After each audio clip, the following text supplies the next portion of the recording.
What's up, guys? It's Form Check Friday. I'm Paul. Thank you for joining me. It's that wonderful day of the week where I tell random people on the internet to bend over and shove their knees out. Let's get into it.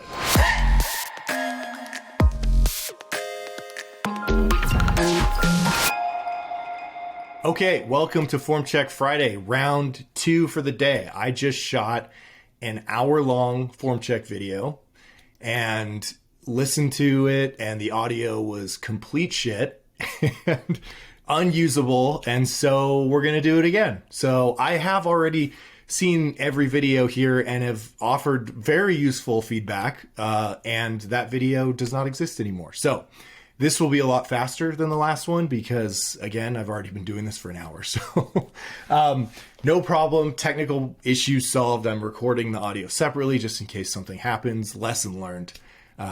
So I have seen these videos. Normally I wouldn't have, but that's okay. Thank you guys all for submitting and being a part of this. I really appreciate it, and I hope you're getting value out of it. So I certainly enjoy doing it. It helps keep me sharp. So let's get into it and see who we're dealing with here. Like your posts, blah, blah, blah. I would be happy if you take a look at my squat. The video for volume day, this is a video for volume day where I do 6 sets of 3 reps. Ugh, 6 sets. Nothing wrong with that. I'd never want to do 6 sets of anything anymore. Okay, I've gained 8 kilograms. You do math here in about a year of strength training. Nice. Okay, good. Let's see what we're dealing with. Okay.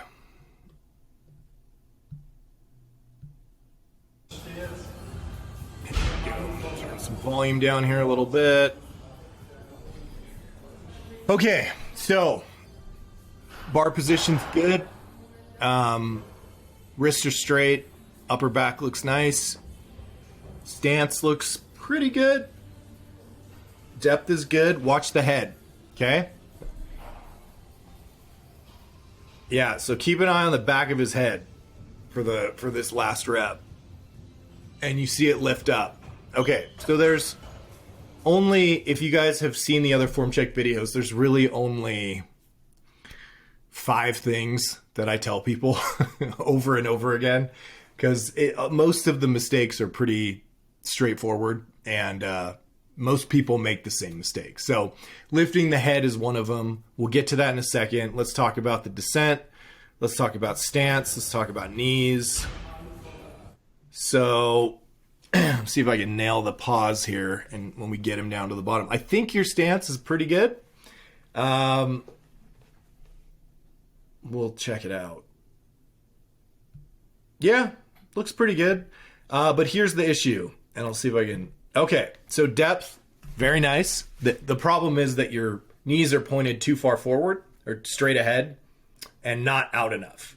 So the way that you're going to get more of a rebound out of the bottom is by jacking your knees out to the side. So if I walked up behind you and put my hands inside your knees and just pulled them out real hard, I could probably move them 3 to 4 inches out on each side. I shouldn't be able to do that because you shove them out so hard, okay?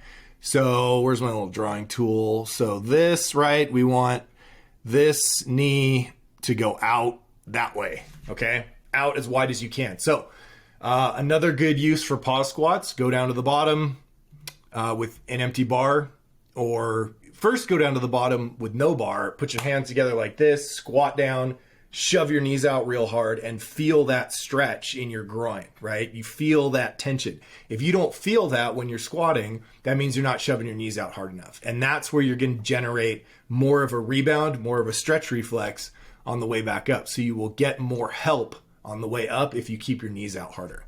And as the weights get heavier, that's going to become a lot more important. So, and then in terms of pause squats, go down to the bottom, pause for 3 seconds. We talked about this a lot last time. Pause for 3 seconds at the bottom and ask yourself, am I balanced? Is my head in the right place? And are my knees as shoved out as they could be? And if you try and shove them out more and they move, then they weren't. And the next rep, you're going to try and correct any errors that you had with balance, head position, or knee position, without having, it's like a game. Can you go to the bottom and get all those things right without having to adjust anything? And if you can do that, then you're doing it right. So work on those empty bar, first set or two with weight, go down, pause, and see if you can jack the knees out even harder. You may want to turn your toes out a little more. It looks okay from here, but definitely you want to work on pushing the knees out. Now let's move on to the other problem, which is your head. So you can see that every time you're coming up, you're lifting your chin, right there. Okay. We talked about this before. When you lift your head, when you flick your chin up, your chest is going to follow, right? So if you're going down, as soon as you start to lift your chin, you're going to stop driving your hips and you're going to start lifting your chest. You're going to kill all your power. Okay. So move your gaze closer to your feet. You can look straight down between your toes. You can look maybe like a foot in front of your toes, but keep your eyes on the ground. You can even take a little plate, put it down there so you remember to stare at it. Okay. Stare at that plate the whole time. You're holding a tennis ball under here. Okay. You can puff your chest up, keep your chin down, look straight down or a foot in front of you the whole time. And you just got to get in the habit of not doing this. Okay. You'll notice when you keep your head down, you have more access to your hips. Okay. So those are the two big things to work on for you. Shoving the knees out harder than that. Again, imagine I come up behind you and try and pull them out. I shouldn't be able to do that. And I definitely could with you.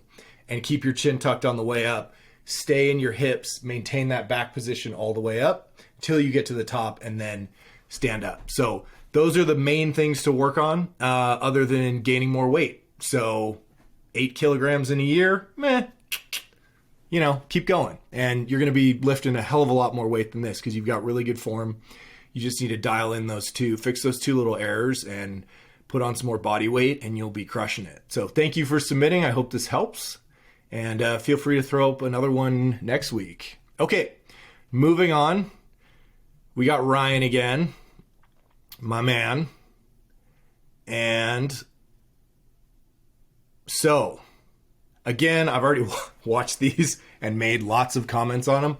So I will kind of recap what the deal was. So if you notice Ryan unracking. So first of all, what we like about Ryan is that he always submits videos where he maybe isn't going to make the set. I think he failed both bench press sets that he posted, which I applaud. You're just going for it, man. You're going to here's my limit.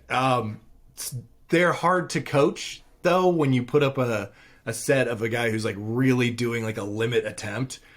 I want to see a challenging set of a couple reps, but maybe that you're definitely going to finish. It's a lot easier you have to give a guy a lot more leeway when he's just going for his max effort set. So in this case, if we watch you or Ryan walk out of the rack, upper back looks good, bar position looks good, but he's walking it out like an old man. Okay, you're hunched over, your knees are unlocked, they never lock, right? So your setup, you have bent knees at the top of the rep. So you have to think about unracking the bar as a mini squat. Okay, it's a rep. Count the unracking as a rep. Take it that seriously. I've seen a number of guys actually get hurt because they don't take the unracking part seriously. They're loose. They don't treat it like they're about to pick up a bunch of weight. And when you want to be as tight as possible when you take that thing out of the rack so you're not wasting any energy and having to retighten things with the weight on your back. It's better to wedge yourself under the rack, get your stance right, get your eyes right, get your chest up, and then take it out tight, and then versus trying to tighten everything up with a whole bunch of weight on your back. So take that unracking the bar part very seriously. It should be exactly like a quarter of a squat, something like that. And then walk it out, 1 step back, 2 steps back, adjust, and then reset, which for you means locking your knees. Because if you just stand there with your knees bent, you're just burning out your quads. You're wasting energy, trying to support that weight if you just lock your knees, then the joint will take most of the load and you can give your quads a little bit of a break. So That's how we fix the start position. Now, head position again. So you can watch his chin underneath the plate. You'll see his head kicking back the whole time on the way up, right? And this is an attempt to prevent his back from rounding even more and having the bar roll up on his neck. So instead of fixing it the right way, which is this, and notice my chin is tucked, right? I'm not doing this. My chin, my cervical spine's neutral, but I'm arching my upper back, and that will keep the bar where it's supposed to be versus having it roll down. But a rounded upper back and that's not going to prevent the bar from moving up any higher, right? It's still going to roll up this hunch. And you're just keeping it from like dumping it over your head, okay? The right thing is chest up, right? Chin neutral, eyes down. So again, we can tap into the hip drive, because as soon as you start lifting your chest, as soon as you start lifting your chin, chest is going to come up, which means no hip drive, just like the last guy. So we want, and again, when you go to take it out of the rack, before you unrack it, set that chest up, chin down position, stand up tight, and then you don't have to, don't give it up, right? You're just holding it and you're already in the right position, ready to go. You lock your knees out, but your upper body isn't going to move. Now, when you get to the next rep, right? So depth is okay. I still suspect that, like the last victim, you could push your knees out harder. I think your thighs and knees are pointed too far forward and not out enough, which means you are, I want to see what changes in your back angle here. Yeah, it's hard to tell with these black pants, but I suspect you could shove your knees out even harder, right? Let's go to the beginning again. So here you should be locked out, chest up, chin down. Yeah, and see, you're not getting too much of a bounce down there. And again, so you're basically, if you watch your rep, there's no sort of dynamic rebound. You just go down and you're hitting depth. But when there's no pop out of the bottom, you're just kind of going down and then grinding up, going down, grinding up. And it should be down, down, well, I'll do it this way. It should be dropping your butt, right, sitting down, and then pop. There's a little dynamic bounce at the bottom where everything, it goes faster, right? And so yours is like very consistent all the way down and all the way up, which to me means the knees are like this and not out enough, so you're not stretching out those adductors and allowing that rebound to happen. So let's watch. Knees need to be locked here. So you've got the hip, you're leading with the hips out of the bottom, which is very good. That's what we want. But then you lift your chin and the back angle starts to become more vertical too early. So again, pause squats, good use of time for warm-ups to go down to the bottom, make sure your knees are as wide as you can get them, and you're at the bottom with your chest up and chin tucked. So if you go to the bottom and pause and you realize you're like this, fix it down there, and then come back up, right? And then add some weight and see if you can maintain that position. Just think about it like this. Nothing from the top of your head to your hip should ever change in the squat other than just leaning over, right? So that it's just that everything from your hip to the top of your head just becomes more horizontal and then more vertical at the top. That's it. But nothing is rounding, elbows aren't moving, head isn't moving, chest isn't caving. None of this should be moving. It should be locked in from the top of the rep, from the moment you unrack the bar. That should all be tight. And then you just have to lean over, right? And the whole thing is going to be way more efficient because that segment from your hip to your head, right? That's the segment that's transferring the force from your hips and legs. It's traveling up your back to the barbell on your shoulders, right? So if that whole segment is wiggly and loose, you're just leaking power the whole time, okay? So for you, take it out of the rack seriously, right? Get your chest up, chin down before you unrack the bar. Take it out with confidence, walk it back, make sure your knees are locked every rep. When they're locked, you can reset things if they got loose between reps. And then You're looking down between your toes or maybe a foot in front of you. Keep that chin tucked, chest up, right? And get those knees out even harder, right? So you want to think about if you were going to stamp your belly button right between your feet on the ground, right? What would you have to do to make that happen? Well, you'd have to lean over a lot to get your belly button on the ground, and you'd have to move your thighs out of the way to make room for your belly to go down, right? So that's what you want to think about. How do you stamp your belly button on the rubber mat between your feet? Okay? Those are all things to work on. Let's see a set of 5 next time. A little bit lighter, and practice the chest up thing with pause squats and keep that chin tucked. You'll be good to go. All right, thanks for submitting. Let's move on. What do we got now? So this one, again, I've seen all these already. I talked a lot about this one, actually.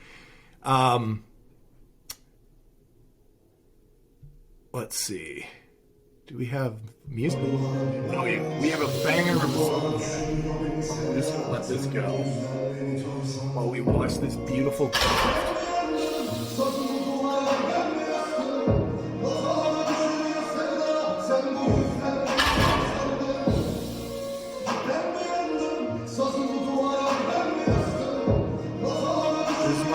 Turkey. I think we'll make this the theme song to Form Check Friday if I can get it licensed or something. I'm sure YouTube will play me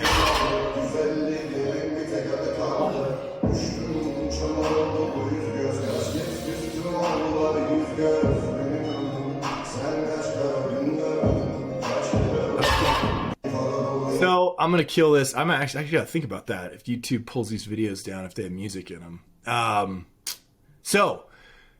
This deadlift is fantastic. This deadlift is textbook. And I think the comment was working on fixing knee extension. I don't know why. Intentionally lowering the bar slowly to avoid damaging the tile. I'm in Turkey for a study abroad program. Okay.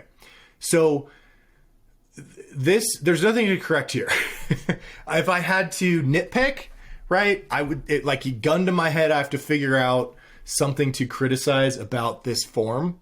I would say at the top of the rep here, he could be a little bit more shoulders back, chest up, and, slightly leaned back a little bit, but more of a proud, like you're in the military position.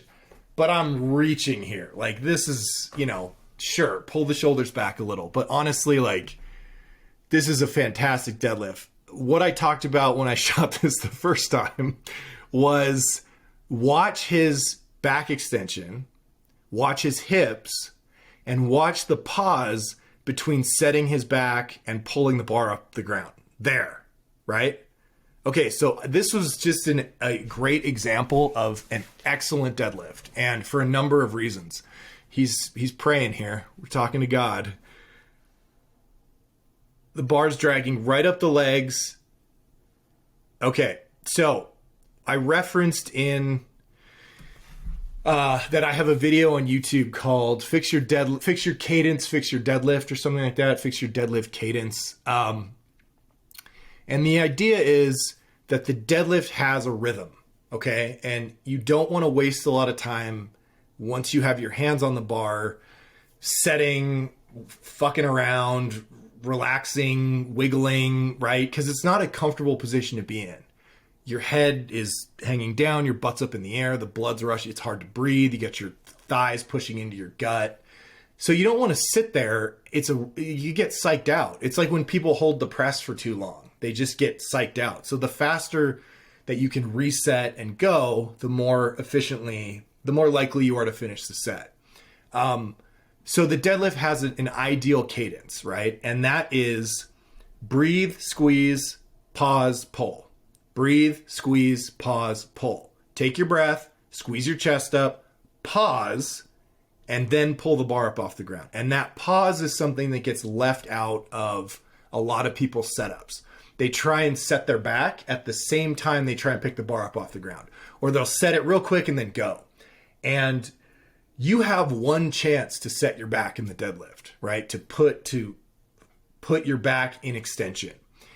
And once you pick the weight up off the ground, you can't extend it anymore because you got a bunch of weight in your hands. So you got one shot when the plates are on the floor for you to set that lumbar spine in rigid extension.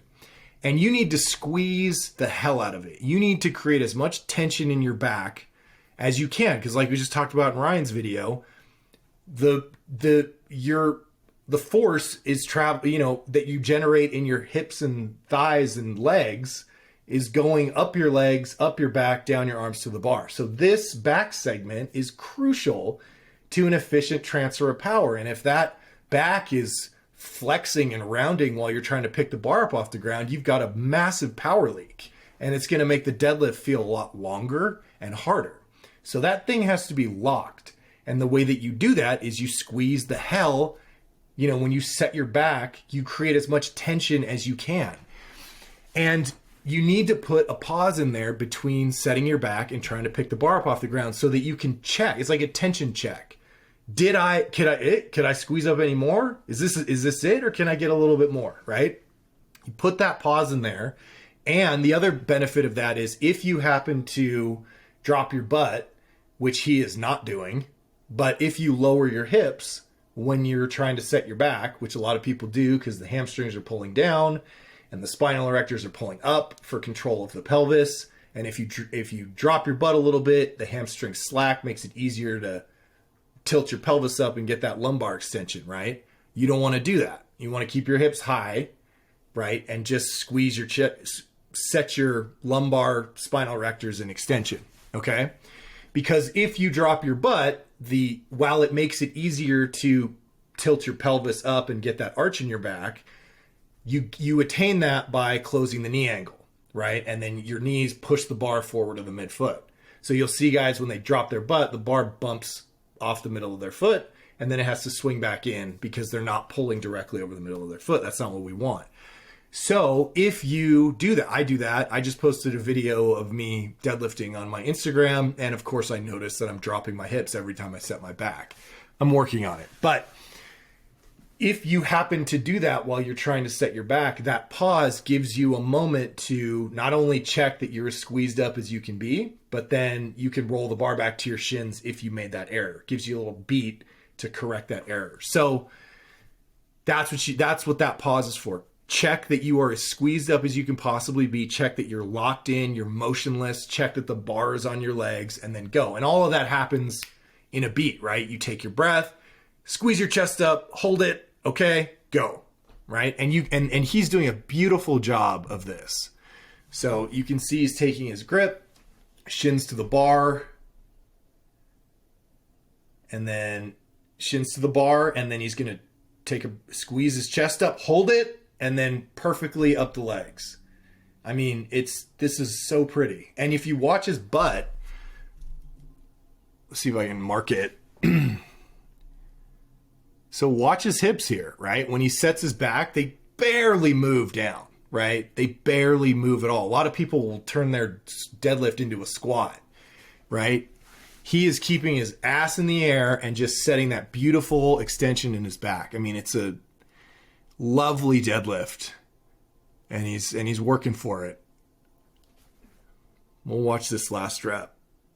Chin tucked, right? He's not cranking on the neck. I mean, excellent deadlift. And I mean, thank you for posting it because it's a great example of that cadence I'm talking about. So if you want more on that, although I just kind of talked your ear off about it, go check out that video on the YouTube page, Fix Your Deadlift Cadence. And it's a short video, but I just walk you through the rhythm. But I basically just gave you the rundown. So excellent. Post something else. I'd love to see your squat. If you're doing this well with the deadlift, I'd like to take a look at other things and see if we can all learn something together. So thank you from Turkey. This is awesome. Okay. What do we got here? Okay. So I think this is Jonas. Yeah. So Jonas has submitted before. He had an issue with knee slide. And, so we're going to pay attention to his knees. Upper body looks great. Head position's good. Depth is a little off there, right? So he's a little high. See if he fixes that. Good hip drive on that one. Okay, I'm watching the knees to see if they get set early enough. See what happens on the last one. Oh, nice. Okay, so overall, very good. You are getting your knees where they need to be earlier than you were before. It could be better if I get to pick. You could set them out even sooner, and this is just going to take practice. It's going to take you exaggerating it a little bit and just experimenting and being like, what happens if I just try and do it like right away real hard? And eventually you'll find the groove there. But these are much better than the ones we saw before where the knees just track down the whole time. Okay, so you are getting it into position before you hit the bottom, which is what we want, rather than for the people that weren't there with us last time. His knees were tracking all the way down, like the entire descent, the knees were moving forward. And what you want is by about the halfway point, the knees are set, and then we get to spend the second half of the descent reaching back with the hips and stretching out the groin muscles, the muscles of the posterior chain, because that's again where that stretch reflex comes from. Okay, so if you can get your knees set a little earlier, that's great, but you're doing a much better job. So thank you for that. Now let's talk about depth here. I usually don't, just so you guys know, I usually don't coach the first rep. I'll notice things, but a lot of times guys aren't really warmed up and they self-correct. So they'll do the first rep, it's a little bit wonky, and then they'll notice and they'll fix it on the second one. So I tend to not say a lot for the first rep unless it's egregious. But by the second rep, if there's something that needs to be addressed, we'll yell it out. So hopefully this one, okay. See if I can catch the depth a little better before I draw my lines. Okay, I did a pretty good job there. So let's get the little drawing tool out. Now you're pretty close, right? But we still have a little bit of this happening, right? And what I want is a little bit more. That's way too much. So I need like one of those stylus things so I can do a better job of that. But a little bit more like this, okay? So this part needs to get lower, okay? And it looks to me like you're doing a pretty good job shoving your knees out. Maybe they could come out. Maybe I could jack them out a little harder. It's really just a matter of you committing to sitting down lower into the rep. And the problem here is if we watch your bounce out of the bottom, right? I think we're going to see a lack thereof. So if we watch the rebound, what should be, it is a little bit of a pop, but let's see the transition. Yeah, it's very subtle. And because you're not committed to fully getting to depth, you're not getting the full benefit of the stretch reflex. You're not tapping into that yet. Everything else is looking good. This is more of you mentally committing to the bottom, right? Now, there are a couple ways to address this. One is to get a box that's about 12 inches. It's usually 12 inches for people. Sometimes it's 14, but like if you can find something like a plyo box or something that's about 12 inches, you don't sit on it. You put it under your butt. And let me see if I can pause it. You put it under your butt. So if you have like a box, you put the corner you angle it so the corner's in there, and then your feet are sort of back up near the box, and then you're just trying to tap it under, you're trying to bring your butt down and just touch it. You don't want to sit on it. You just want to use it as a target so you can kind of feel where the bottom is and then come back up. Now you will not be able to do a proper stretch reflex with a box in your way because you need to actually dip down below that, but it will give you an idea of where the bottom is. If you have a full squat rack, you can actually strap a band across the safeties or little band pegs. And that's even better than a box because you can't sit on a rubber band. So it's just tactile feedback and it kind of helps show you where depth is. Now, in your case, you don't even really need to do that. You just need to get a little bit deeper. So without the bar, again, hands together, right? No weight on your back, go down, shove your knees out as hard as you can with your elbows, right? And feel that stretch in your groin, right? If I could walk up to you and pull them out further, you didn't stretch them out enough, okay? And then while you're down there with your knees out, right, bounce a little bit. like just don't come back up, but just sit there and kind of feel that rebound in your groin, right? Get used to that sensation of, as Ripito would always say, when you go to the bottom in your head, just shout boing, boing, which sounds stupid, but it actually works, right? Because you want to think about that bounce. And what's happening with you here is you're just kind of going down to the bottom and then you're coming back up. You're going down to the bottom and almost like Ryan was doing, right? And not getting any of that rebound and then driving back up. You're doing this the hardest way possible, which is go down all the way and then just miss the stretch reflex. So it's kind of counterintuitive, but if you go deeper than you think you should, right, it's actually going to be easier. People think, well, if I cut the squat off 2 inches, that's 2 inches. I don't have to squat the weight. No, because if you went down those extra 2 inches, you're going to get that stretch reflex and it's going to carry you. It's going to help you with that and initiating the movement out of the bottom, right? So it's actually easier if you go a little bit deeper. So I would just play around with this, try and feel that sensation without the bar. And then maybe again with an empty bar with some light weight, go down. And in your case, go to the bottom and pause, make sure you're balanced. And then before you come back up, just kind of bounce your butt a few times. Feel that, it's like when we're teaching people the press and that hip motion where we're trying to get the stretch reflex to make the bar bounce up, right? We don't have them press it for the first couple reps. We just have them do the hip motion and get used to feeling the bounce in the arms generated by the stretch reflex of the hips, right? So we'll have them just feel this, just get used to feeling that. And then they once they get the rhythm, we'll have them drive it up. So you can do the same thing here with maybe like 135 on your back or even 95. Just go down to the bottom, pause, make sure you're balanced, and then just feel that dip and pop of the hips. It shouldn't be a completely consistent cadence all the way down and all the way up, right? It should be controlled, and then right at the bottom, boom, it speeds up, and then it's going to slow down again because this is the hard part, right? But that transition from going down to coming back up, there should be a change in speed, right? That shows that you let it happen. You let that stretch happen, and then you let it pop up, and then you drove underneath it, okay? Everything else is awesome. You're staying leaned over. Your hip drive is good. You just need to commit to going a little bit lower and feeling that pop. And I promise you, once you tap into that, and it takes time and practice, so, I don't expect you to get it right away, but once you learn how to tap into that, you're going to crush it. You're going to be lifting a lot more weight. So thank you again for submitting, and I hope that's helpful. We'll keep going. All right. Last one for round 2. What do we got? Okay, yes, this one. So, deadlift PR. So just for context, we had, wait, not yet. Okay, just for context for you guys, 52 years old, started squat and deadlift when he was 46, and his goal is 500 someday. So he posted a PR attempt at 470. Which is awesome, but even more awesome because right before this rep, he pulled 465.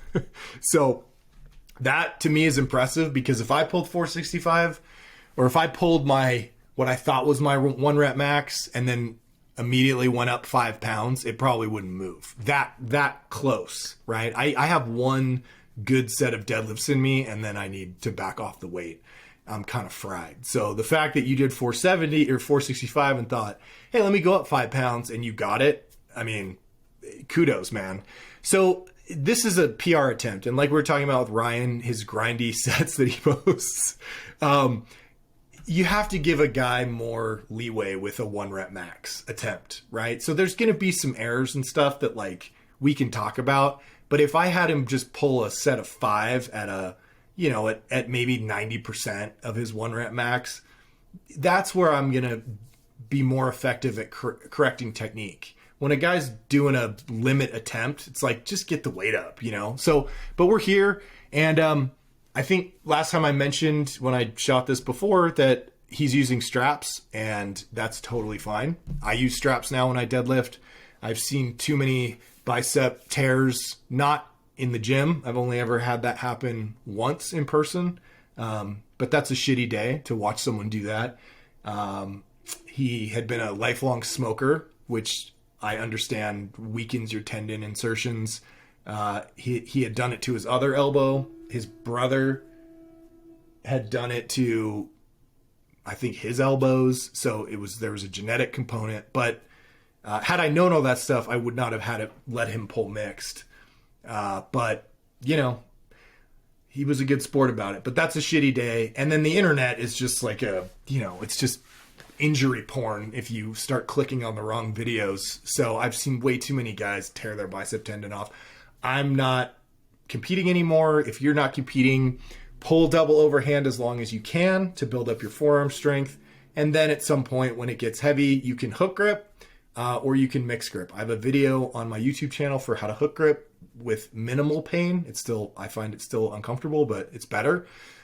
Or you just switch to straps. So pull all your warm-ups or as many warm-ups as you can, double overhand, and then strap when you get to your work set. Absolutely nothing wrong with that. If you're a competitor, you're going to have to learn how to pull without straps, but most of my guys aren't competing. So, all right, let's take a look at this attempt. So because of those heavy-duty wrist straps, it's kind of hard to do the 5-step deadlift setup that we advocate, where you start standing up and reach down with straight legs. We're just going to let you see if you can get in the right position. Hips are nice and high. You're barefoot, which, you're pulling 470 at 52. There's not a lot I'm going to criticize you for. So if you prefer to pull barefoot, that's fine. I find too much deadlifting barefoot, my feet start to get sore. So I always pull in my lifting shoes. I know there's a big debate about that on the internet. I don't really care. I tend to pull more in my lifting shoes than in flats. But it's up to you. So,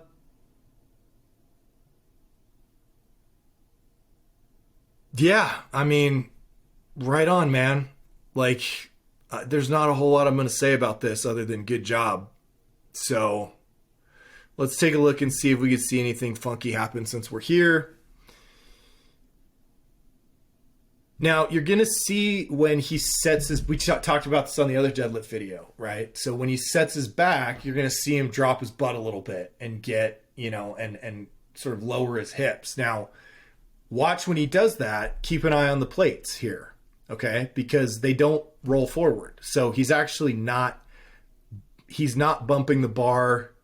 Well, I think the reason is he actually had the bar in front of the middle of his foot. So that's why the plates didn't move when he did that. So normally if you were going to drop your ass like that a little bit, which a lot of guys do, you're going to nudge the bar forward of the midfoot, typically. Okay. But in this case, I think he's already got the bar a little bit in front of the middle of his foot. And the reason I think that is because if you watch when he starts to pick the bar up, you'll see it swing back into his legs and then come up. And that's a telltale sign that you did not have the bar close enough to the shins directly over the middle of the foot. If it's right over the middle of the foot, the bar will just move straight up and down. It won't make like this J hook in. So if you guys go to Globo gyms or hardcore powerlifting gyms and you see dudes with like bloody, scabby shins, it's almost always because they're trying to squat their deadlift. They drop their hips real low, they push the bar way out in front, and then before that bar comes up off the ground, it's going to swing back over the middle of their foot, cut them in the shins, and then drag up the legs. And they keep opening that wound, they bleed all over the bar. A deadlift done correctly should not cut your shins up. So if you notice that you're nicking yourself when you're deadlifting, there's a good chance you're trying to squat your deadlift. Keep your hips up high. Again, for hip height, right? Aside from just trying to put it over the middle of your foot, a good way of knowing that your hips are high enough is that you feel the tension behind your hamstrings, right? Behind your knees. So right back here, right? So with this tight, when he shoves his butt up in the air, right? You want to push your hips up in the air until you feel it bite back here, right? When you feel that grab, that tension, that's pretty much where your hips should be. And if you don't feel that, right, your hips are probably too low. So for guys that follow the traditional deadlift setup with the 5 steps, your first rep is usually perfect, right? But then you don't go through those 5 steps for the whole set of 5. You have to remember what that position is after the first rep. And so what you see is a lot of guys will drop their butt too low. They put the bar forward of the midfoot and then they squat down to it instead of pushing the hips back up until you feel that tension behind the knees, and then pull the bar back over the middle of the foot, or pull the bar back to the shins.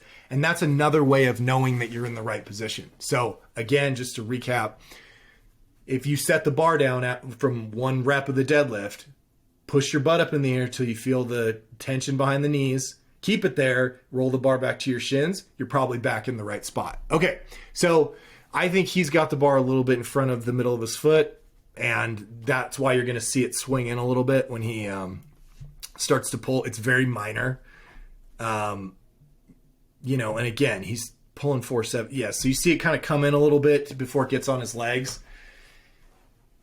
The only correction for that is just start with your shins a little bit closer to the bar. So if you had shoes on, it kind of helps because you can see, but you got these droopy sweatpants on, which is great, so you don't bleed on the bar. But with all that slack in your legs or in your pants, it's kind of hard to see exactly how far the bar is from the bone of your shin, right? Because your pants are probably touching the bar, but the shins aren't. So I would say try and get a little bit closer. Again, I'm reaching here because, you posted it, so we should talk about something. Overall, this is impressive. And at 52, pulling 470, good for you. It's a great pull. Your back looks good, right? Let's see the setup. So let's see if he puts his back in extension. Yeah. Keeping it on your legs. Back doesn't look like it's rounding. It's rounding an acceptable amount for a limit attempt. So all in all, awesome, man. And keep it up. If you want to throw up a squat or something like that, this would be more of an interesting discussion for programming. What have you been doing? What got you here? What was the last deadlift workout you did? All that stuff would be, maybe we'll do a programming Q&A sometime. Anyway, thank you for posting. Hope this was somewhat helpful, even though it's a good poll. I think we got through everything. Round 2, again, 40 minutes, so I cut it down a little bit. Yeah. Thank you guys for participating in this and for continuing to put up questions on the Reddit forum to participate in Form Check Friday. Again, this helps keep me sharp, and I think I've heard that a lot of you get something out of it, so we'll keep it going. I like doing it, and it means the world to me that you guys are into it and want to do it and want to hear from me, and that you are reading and advocating for the book. People have told me that they're, recommending it to friends and stuff, which is just awesome. So thank you very much for everything. I will keep doing this as long as you guys want to, and I will see you online. Bye, guys.